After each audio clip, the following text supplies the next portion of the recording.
Welcome back. So it's just after round 3. We just got back literally yesterday. I've started unloading the trailers, getting the Corvette out, getting everything situated. Basically going to get ready for the next 8 weeks, which are going to be like mayhem. And I'm kind of going to update you guys on what's been going on with the Corvette. I'm kind of still terrible at the YouTube thing. Like, I'm getting better with social media and stuff, but YouTube just takes a lot of time to like grow and film and edit and everything. And I'm just not somebody who can film and work at the same time. Like, I have a lot going on. I just prefer to get everything done as quickly as I possibly can and as good as I possibly can. I don't necessarily film it all. So yeah, here we are. But this is basically going to be like the round 2 recap, the round 3 recap, what's up with the car, where it's been, who's been using it, how it's been doing. Right now, she's in pretty rough shape. Got all the body panels off because they've just been beat up all year. The front fenders are broken, front bumper's broke. The doors aren't broke, they're just a couple tire marks. The hood's fine. The rear bumper and quarters have been broke since round 1. I ended up just not fixing it. Mostly due to the fact that it is a rental car and I'm not sure I want to keep this body kit on it. It's super wide, super difficult to get wheel fitment with, and it changes the track width, and then that affects the geometry of the suspension and how the car handles, and we've kind of been fighting that all year long. So yeah, we're basically just kind of going to leave it and we'll just keep patching it together to get through the season. But this is it. It's time. I took the fenders, the bumper, the doors off because we're going to take all the interior out and take a lot of the wiring out. Because, as some of you guys probably already know, I got this shelf right here. So this is a fully built to my spec. It's not brand new, it's a refurbished box, but it's got the gears I want and obviously the input shaft for an LS. This is a brand new from Drift HQ, 1,000 plus horsepower capable winner's quick change. This is the bell housing I'm using for mock-up. Thanks Alec Honadale for letting me borrow that for a couple weeks. That bell housing actually, the bell housing is broken, so he can't use it. But I can use it for mock-up in the Corvette. And then I have my beautiful candy apple red FTF Race Shop Winner's Quick Change Kit that's gonna basically put that with that into that thing. And then these are just some connectors and basically a solid state relay for a battery cutoff now. I'm gonna get rid of that mechanical kill switch because I've been having issues with the kill switches. And then I didn't order like a cheap fuse box, but I didn't order like a crazy painless one or like a really, really high-end fuse box. And so I think I'm running too much amperage through the plastic fuse box that I have in the car, and the plastic has actually started to melt. The fuses are fine, all the metal contacts and everything are fine, but the heat buildup under the dash and around the transtall has started to melt the fuse box. So we're gonna rip all of that out and basically upgrade all that probably to a PMU while we're doing this as well. But that's kind of what's going on with the car. Basically, it's about to go through some crazy changes. Yeah, the only other thing too is I've been talking to Nitrous Outlet. I think we're gonna ship this off to them and get this direct ported. I turned the car up for round 3 for Nate to drive in the bank. I took it from 100 to a 200 shot, and it makes just right around 700 horsepower on the 200 shot, which should be great for the dog box, but I kind of want to hit it a little harder. We built the engine to make close to 1,000, and we're not even really pushing the limit of what it can make. And with what the plans are for next year with this car, which I'm not going to get into yet, I'm going to want to go even higher than that. So yeah, we're gonna ship the intake off the Nitrous Outlet, get the direct port kit done, I think. I still have to work some things out with them. We'll see, that's the goal. And yeah, so we'll go from there. So I'm going to set the camera up. I'm gonna basically grab the chair, sit in front of the car, and kind of run you through what happened at round 2 and 3, how the car's done, how it's been holding up, and where it's headed next. All right, guys, so we're back just after round 3 of Klutch Kickers. I said I was gonna make one of these videos after every round of Klutch Kickers. But then I realized that it's like kind of redundant just to basically be like, hey, the car was rented, here's what happened at the event, yada, yada, yada. And then I just talked to the camera for 10 minutes. So I figured I would update it periodically throughout the year as things change with the car. It's been rented and it's been wrecked and rebuilt, whatever the case may be. So since the last video, I think the car has been driven 5 times, at least 3 by people who have rented it, 2 by myself.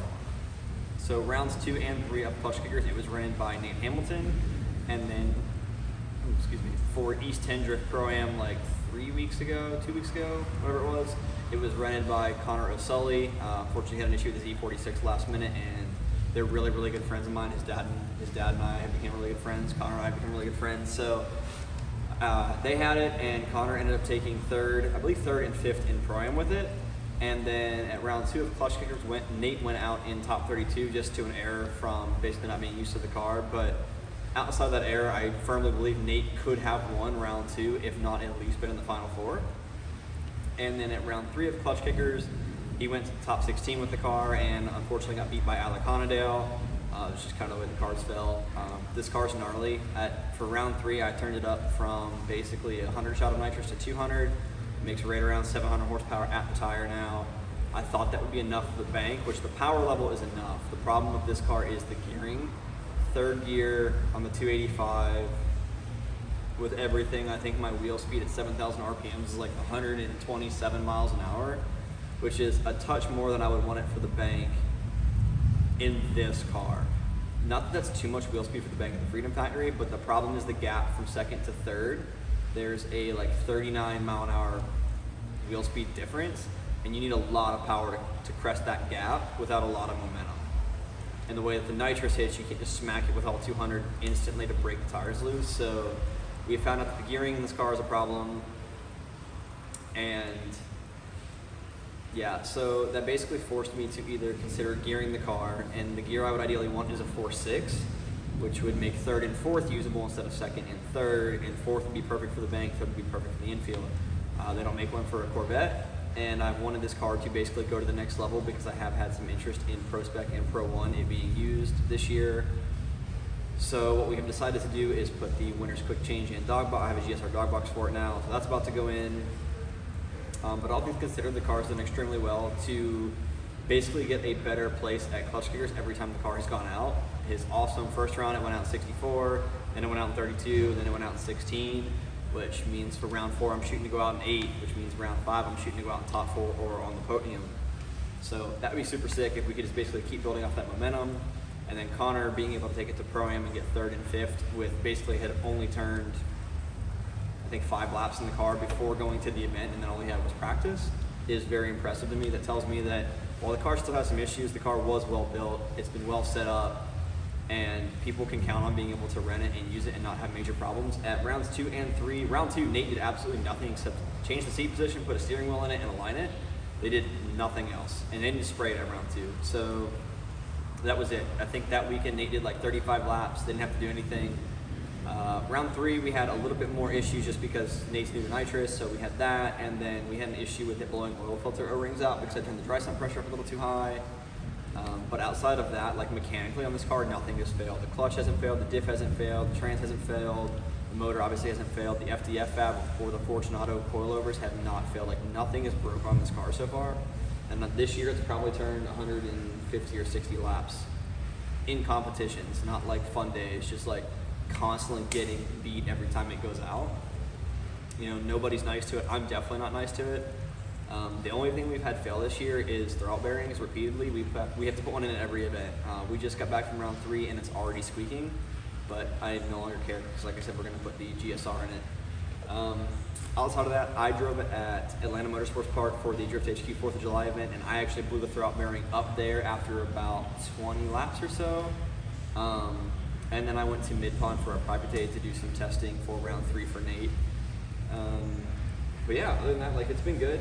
Mechanically, like I said, mechanically it's been great. Cosmetically, it's getting pretty beat up, but at the end of the day, it's a race car. It kind of comes into territory.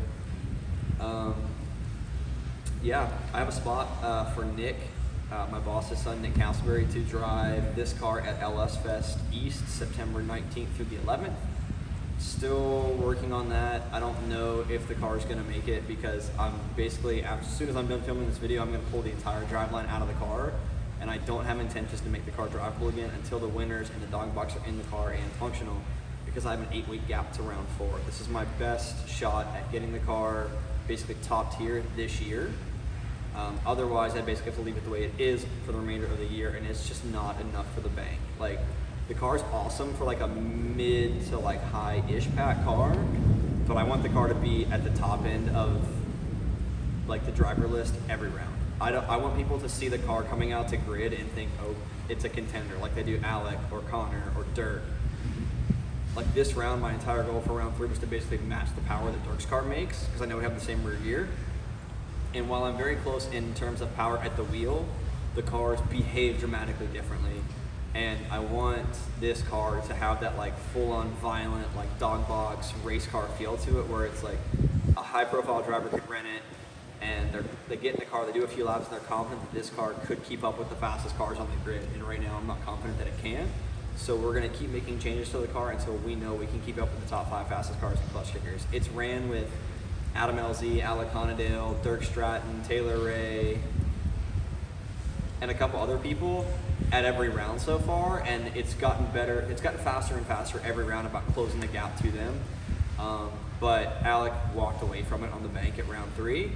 And yes, Alec has more power than I do, but we don't have that dramatically different of a tire. So like, it's just not up to the task of like shifting quickly and holding a crazy amount of power. Like, it is still basically stock driveline minus the engine. So we're gonna fix that, and we're gonna make the car as fast as we possibly can. I know the Accelera has enough in it to make this car keep up with those cars. So I'm not worried about like the tire or anything like that. I just need to get the reliability and longevity in the driveline and make it so that it's basically bulletproof. So that's kind of what's going on. So the car's been great to this point, but I want it to go to that next level. Like right now, you know, like a stock Corvette's level 1, we're at like level 3. I want to be at level 5. So yeah, that's what's going on. We'll get this video out and we'll start cranking away in the dog box, and hopefully next time you guys see this car, we'll be in testing right before round 4 with the dog box and a bunch of gears for that winners. See if we can make this thing as fast as humanly possible to bank in the Freedom Factory.